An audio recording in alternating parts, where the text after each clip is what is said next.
제11장. 나아마 사람 소발이 대답하여 이르되, 말이 많으니 어찌 대답이 없으랴. 말이 많은 사람이 어찌 의롭다 함을 얻겠느냐.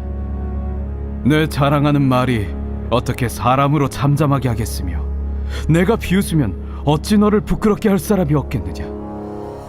내 말에 의하면 내 돈은 정결하고 나는 주께서 보시기에 깨끗하다 하는구나.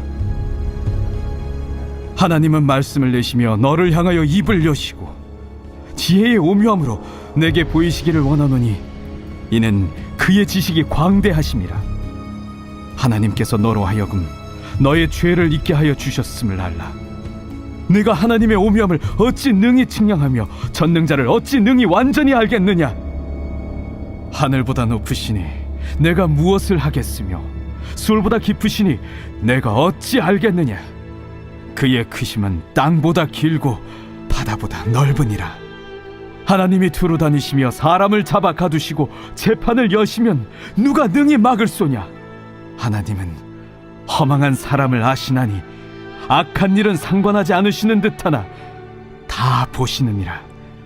허망한 사람은 지각이 없나니 그의 출생함이 들나귀 새끼 같으니라.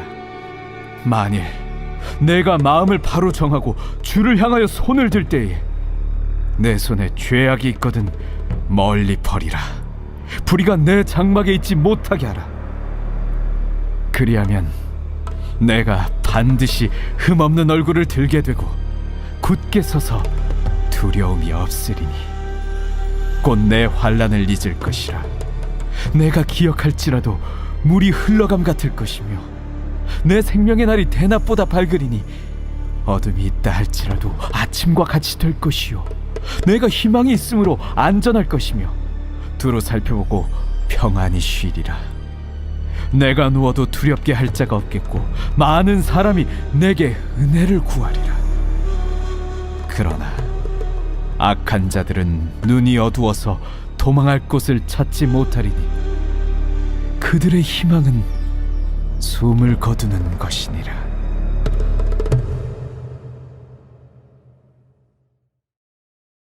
(2021년 3월 17일) 새벽 하나님의 말씀은 욥기 11장입니다. 우리가 종종 친구나 가까운 사람들을 위하여 말한다고 하는 것들이 오히려 상처를 주기도 합니다. 욥이 지금 말로 표현하기 어려운 고통 속에 빠져 있는데 그 어려움에 대해 분석하거나 또한 그 결과로 판단하거나 정죄하려고 하는 것은 욥을 사랑하는 것이 아니라 욥을 죽이는 일입니다. 먼저 해야 할 것은 욥에게 소망을 주고 살리는 일임을 우리가 잊지 않아야 합니다. 욥을 위문하러 찾아온 친구들은 모두 욥이 겪는 재앙의 원인들에 집중합니다. 욥이 무엇인가 죄를 지었기 때문이라고 간주하며 회개를 촉구하는 말들로 욥은 고통으로부터 소망과 위로보다 오히려 율법적 정죄에 짓눌려 살아갈 힘조차 상실하게 되었습니다. 오늘은 욥의 친구 소발의 변론입니다. 소발은 다른 친구들에 비해 나이가 어린 것으로 추정되지만 그의 말은 다른 친구들이나 별반 다르지 않습니다. 2절부터 4절입니다. 말이 많으니 어찌 대답이 없으랴. 말이 많은 사람이 어찌 의롭다함을 얻겠느냐. 내 자랑하는 말이 어떻게 사람으로 잠잠하게 하겠으며 내가 비웃으면 어찌 너를 부끄럽게 할 사람이 없겠느냐. 내 말에 의하면 내 돈은 정결하고 나는 주께서 보시기에 깨끗하다 하는구나. 아멘. 말이 많은 사람이 어찌 의롭다함을 얻겠느냐라는 말은 욥이 엘리바스나 빌닷의 정죄와 판단에 대응하여 자기의 심정을 말한 것에 대한 소발의 평가입니다. 그런데 지금 문제는 누가 말을 많이 하고 누가 쉽게 하나님의 이름으로 판단하고 정죄하였는가 하는 것입니다. 욥기서를 읽으신 분들은 알겠지만 욥보다는 친구들이 더 많은 말을 하고 있는 것을 알게 됩니다. 친구의 아픔에 너무 쉽게 말하고 함부로 정죄한 자들이 그들이었고 이제 그에 대해 자신을 변론하려고 한 말들을 꼬투리 잡아서 다시 욥의 입술에 재갈을 물리려고 하는 모습입니다. 말은 그 사람의 인격을 드러낸다고 합니다. 그들의 언어 속에는 전혀 욥에 대한 진정성 있는 사랑의 모습을 볼 수 없습니다. 말수를 줄임으로 실수를 줄이는 것도 지혜이지만 그 말 속에 지긋한 사랑을 담는 것이 더욱 중요합니다. 말하기 힘들 때면 오히려 고통의 소리를 들어주는 것이 훨씬 더 유익한 때가 있습니다. 오늘 욥의 상태가 바로 그런 상태입니다. 소발은 7절부터 9절에서 하나님의 지혜를 예찬하면서 내가 어떻게 그 지혜를 알 수 있다고 감히 하나님 앞에서 너의 죄 없음을 주장하느냐고 욥을 질책합니다. 즉 하나님의 지혜는 공의의 심판으로 나아간다는 주장입니다. 사실 하나님의 지혜에 대한 소발의 말은 조금도 틀리지 않습니다. 그런데 하나님에 대한 부분적 인식으로 욥을 계속해서 정죄하고 판단하는 일에 하나님의 지혜가 향한다고 주장하는 것이 문제입니다. 소발이 알고 있는 것은 부분적 진리입니다. 하나님의 지혜는 공의로운 심판을 향하지만 그 심판 가운데서도 긍휼과 자비로 구원하심을 향하고 있음을 그가 간과하고 있는 것입니다. 이 속성을 제하고 공의만을 주장한다면 이는 유대적 율법주의에 매이게 되는 것입니다. 소발의 말은 이제 욥이 회개하면 하나님께서 그를 회복해 주실 것이라고 소망을 향하고 있어요. 여러분, 회개는 우리의 신앙생활에 아주 중요합니다.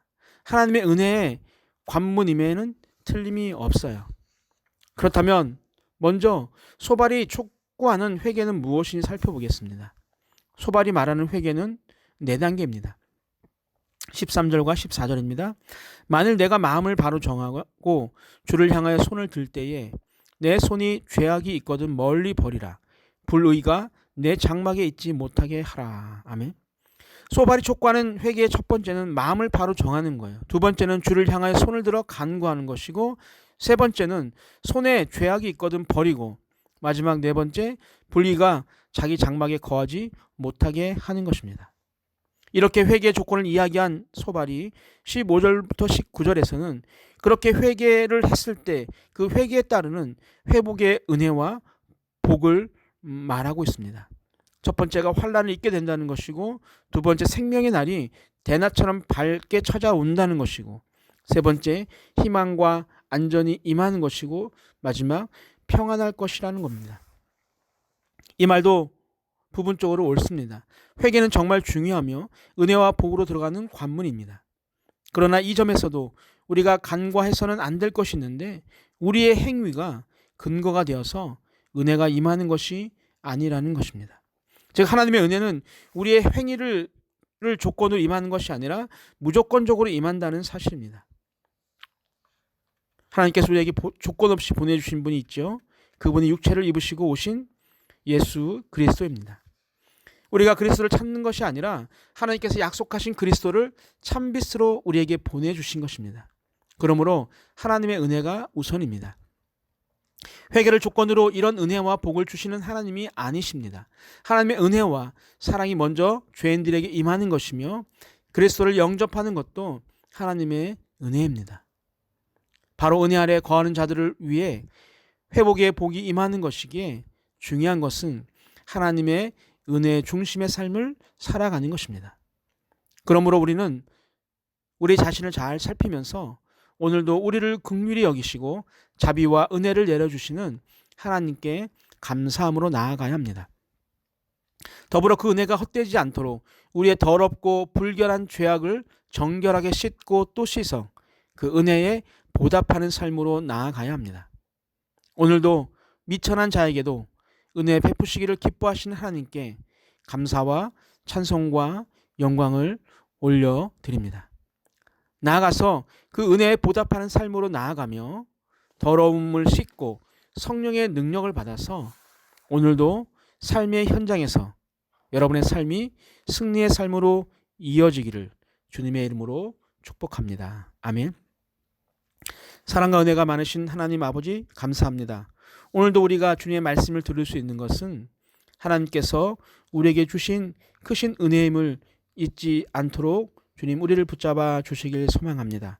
우리가 무엇을 해서 우리를 사랑하신 것이 아니라 우리가 아무것도 한 것이 없지만 하나님께서 우리를 선택하여 주셔서 우리를 사랑하여 주시고 우리를 주님의 은혜 가운데 품어 주신다는 것을 잊지 않고 오늘도 하나님의 은혜 가운데서 우리의 삶이 하나님을 향하는 복된 삶이 되어줄 수 있도록 하나님 지켜주시고 인도하여 주옵소서. 감사하며 예수님의 이름으로 기도하옵나이다. 아멘. 우리 함께 기도할 제목이 있습니다. 첫 번째, 아무런 조건 없이 나를 택하시고 자녀 삼아주신 하나님의 은혜에 감사하는 자가 되게 하옵소서. 두 번째, 하나님의 은혜가 우리의 행위를 조건으로 임하는 것이 아닌 무조건적으로 임하는 것임을 깨닫게 하여 주옵소서. 마지막, 산돌교회 환우들이 빠르게 회복되어서 건강함으로 하나님을 찬양하고 예배하게 하여 주옵소서.